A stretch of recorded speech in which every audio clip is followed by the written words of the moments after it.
ನೋಡೋಣ ಅದ್ರ ಮುಂದೆ ಮೋಸ್ಟ್ಲಿ ಇನ್ನೂ ಹೋಪ್ಸ್ ಇದ್ದಾವೆ. ಯಾಕೆಂತಂದ್ರೆ ಸಿದ್ದರಾಮಯ್ಯರು 2028ರವರೆಗೆ ಮುಂದುವರಿಯುವಂಥ ಅವಕಾಶ ಕೊಟ್ಟ 2028 ಖಚಿತ ನೀನಪ್ಪ CM DK ಶಿವರ ಅಂತ ಏನಾದರೂ ಆಶ್ವಾಸನೆ ಸ್ವತಃ ರಾಹುಲ್ ಗಾಂಧಿಯವರು ಕೊಟ್ಟರೆ ಮಾತ್ರ ಇದು ಬಗೆಹರಿಸ್ತದೆ, ಇಲ್ಲಾಂದ್ರೆ ಇಲ್ಲ. ಇದೆ ಸಿಂಪಲ್ಲಾಗಿ. ಇದಿಲ್ಲ ಅಂದರೆ ನಿಶ್ಚಿತವಾಗಿಯೂ ಕಾಂಗ್ರೆಸ್ ಹೊಡಿದಲ್ಲಿ ಎರಡು ಮಾತೇ ಇಲ್ಲ.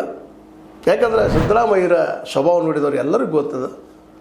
ಮಾತಾಡ್ಬೋದು, ಕಾಂಗ್ರೆಸ್ ಮಾತಾಡ್ಬೋದು, ಸಮಾಜವಾದ ಬಗ್ಗೆ ಮಾತಾಡ್ಬೋದು, ಅದಕ್ಕೆ ನಮ್ಮ ಅನೇಕ ವಿಷಯಗಳಲ್ಲಿ ಕಾಂಗ್ರೆಸ್ಸಿಗೆ ಬದ್ಧಾಗಿ ಮಾತಾಡ್ಬೋದು, ಬಿದ್ದ ಸಮುದಾಯಗಳ ಬಗ್ಗೆ ಮಾತಾಡ್ಬೋದು, ಎಲ್ಲ ಮಾತಾಡ್ತಾರೆ ಅವರು.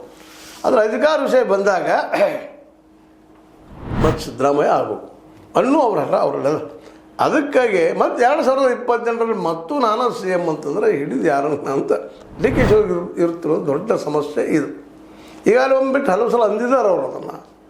2028ಕ್ಕೆ ನಾನಾ ನೇತೃತ್ವ ನಾನು ಮುಂದುವರಿತೀನಿ ಅನ್ನುವಂಥದ್ದು. ಆಗ ಮತ್ತು ಅದು ಹಿಂದಿನ ಕಾರ್ಡ್ ರಿಪೀಟ್ ಮಾಡೋಕೈತಿರಿ. ಏನು ಮಾಡೋದು? ಇದು DK ಅವರಲ್ಲಿರುವಂಥ ಭಯ. ಜೊತೆಗೆ ತನ್ನ ನಂತರ ಸತೀಶ್ ಜಾರಕಿಹೊಳಿ ಅವರನ್ನು ತಂದಿಟ್ಟ ನಮ್ಮ ಗತಿ ಏನು, ಇವೆರಡಕ್ಕೂ ಉತ್ತರ ಬೇಕಾಗಿದ್ದವ್ರು. ಅದಕ್ಕೆ ಗ್ಯಾರಂಟಿ ಕೊಡ್ರಿ ಅಂತ ಅವರು ಮೇಲಿನಲ್ಲಿ ಹೇಳ್ತಾ ಇರೋದು.